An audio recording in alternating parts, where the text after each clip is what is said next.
வணக்கம் மக்களே, welcome back to நேற்று இன்று நாளை. எப்போவுமே சாம்பார் குழம்புன்னு சாப்பிட்டு உங்களுக்கு போர் அடிச்சிருந்தா அப்போ இந்த மாதிரி தொகையல் ரெசிபி உங்கள் வீட்டில் ட்ரை பண்ணி பாருங்கள். பண்ணுறதுக்கும் ரொம்ப ஈஸி, உடம்புக்கும் ரொம்ப ரொம்ப நல்லது. இன்றைக்கி வீடியோவில் நம்ம புதினா தொகையல் சாதத்துக்கு ஏற்ற மாதிரி எப்படி பண்ணலாங்கிறத பார்த்துடலாம். இதை நான் எப்படி பண்ணேங்கிறத பார்க்குறதுக்கு முன்னாடி நம்ம சேனலுக்கு நீங்கள் ஃபர்ஸ்ட் டைமாக வரீங்கன்னா மறக்காமல் சப்ஸ்கிரைப் பண்ணுங்கள்.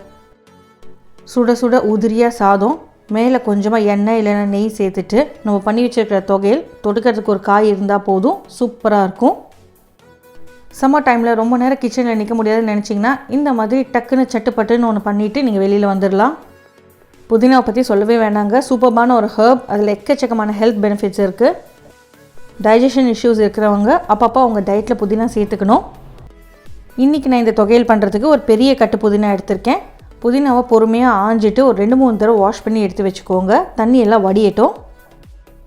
அடுத்ததாக ஒரு கடாயில் 1 டேபிள் ஸ்பூன் எண்ணெய் சூடு பண்ணிக்கலாம். எண்ணெய் சூடானதும் கொஞ்சமாக பெருங்காயம் சேர்த்துக்கிறேன். பெருங்காயம் கட்டி சேர்த்திங்கன்னா உங்களுக்கு நல்லா வாசனையாக இருக்கும். கட்டி இல்லைன்னா நீங்கள் பொடி சேர்த்துக்கலாம்.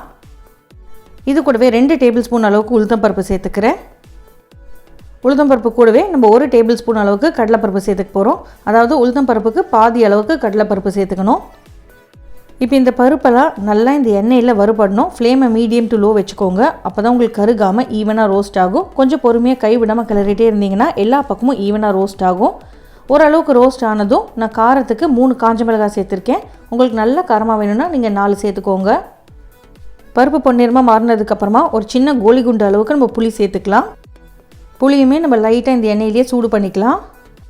நல்லா அழகான பொன்னிறமாக மாறினதுக்கப்புறமா நம்ம வறுத்த இந்த பருப்பு, காஞ்ச மிளகாய், புளி, பெருங்காயத்தை எல்லாம் தனியாக ஒரு பவுலில் எடுத்து வச்சுக்கலாம். எடுத்து வைக்கும்போது முடிஞ்ச அளவுக்கு எண்ணெயை வடிச்சிட்டு எடுத்து வச்சுக்கோங்க. இப்போ பாக்கி இருக்கிற எண்ணெயில் நம்ம ஆஞ்சு அலம்பி தண்ணியை வடித்து வச்சுருக்கிற புதினா இலைகளை சேர்த்துட்டு இலையெல்லாம் நல்லா சுருண்டு வர வரைக்கும் நம்ம வதக்கிக்கலாம். நீங்கள் இந்த இலையை வதக்கும் போதே அதில் இருக்க எக்ஸஸ் வாட்டர்லாம் உங்களுக்கு எவாப்ரேட் ஆகி போயிடும். இலை பார்த்திங்கன்னா உங்களுக்கு கலர் மாறி அப்படியே சுருங்கி வரும். அந்த ஸ்டேஜ் வரும்போது நீங்கள் அடுப்பை ஆஃப் பண்ணிவிட்டு புதினாவுமே நல்லா ஆற விட்டுருங்க.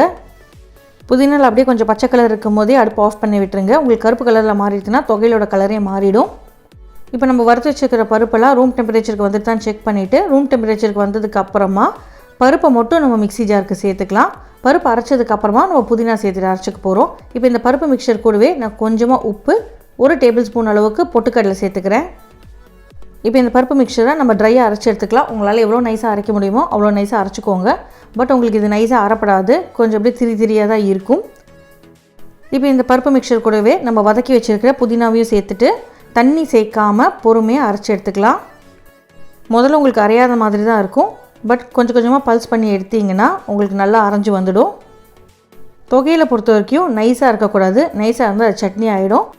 கொஞ்சம் அப்படியே குறைன்னு இருந்தால் தான் உங்களுக்கு சாதத்தில் போட்டு பிசைஞ்சு சாப்பிடும்போது ரொம்ப நல்லாயிருக்கும். அரைச்சி இந்த தொகையில் குட்டி குட்டி பால்ஸை நம்ம உருட்டி வச்சோன்னா பசங்களுக்கு சாப்பிட்றதுக்கு கொஞ்சம் இன்ட்ரெஸ்டிங்காக இருக்கும்.